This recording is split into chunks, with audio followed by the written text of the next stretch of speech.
Dylan, how about you? What tools are you using in Monrovia?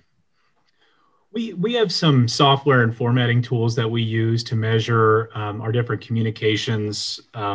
We use them for communication. So, for example, every week I have a city manager update. It's a subscription-based app, and I'm able to push out information on a weekly basis. That's changed. During COVID, early on, it was a daily city manager update. During the Bobcat fire, I did 3 updates a day, making sure that people were getting a formal update from the city, as well as our approach on social media. So we use these different tools and we track subscriptions.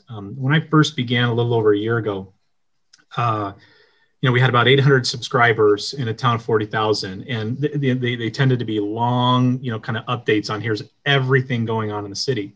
And as I would get these regular emails in about what I felt people were asking about, what was important to them, we started narrowing down the length of those updates to try and tailor them to what people wanted to know.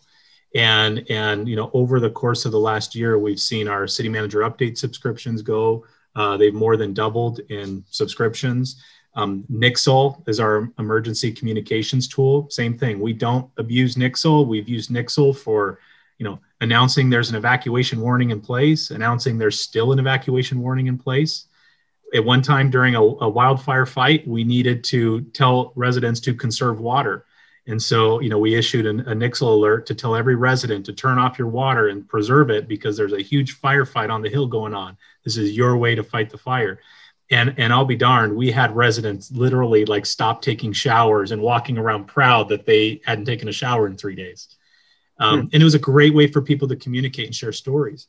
But Nixle subscriptions went from 3,000 up to 18,000 in just a couple weeks' time. And then lastly, the one that I was most excited about was, again, during the fire, which happened in September 6th through the 19th. We use our city website for major communications to the public. And in 2019, our unique visitors to the website totaled 800,000 unique visitors. But during 1 week of that fire, we had 700,000 unique visitors to our website. So what we tried to do is we tried to make the website, very user-friendly, only the most pertinent information that they need to know. And we always use direct source, direct information. So we don't recreate the information. If you want to know what the CDC says about, COVID-19 guidelines, here's a link to it.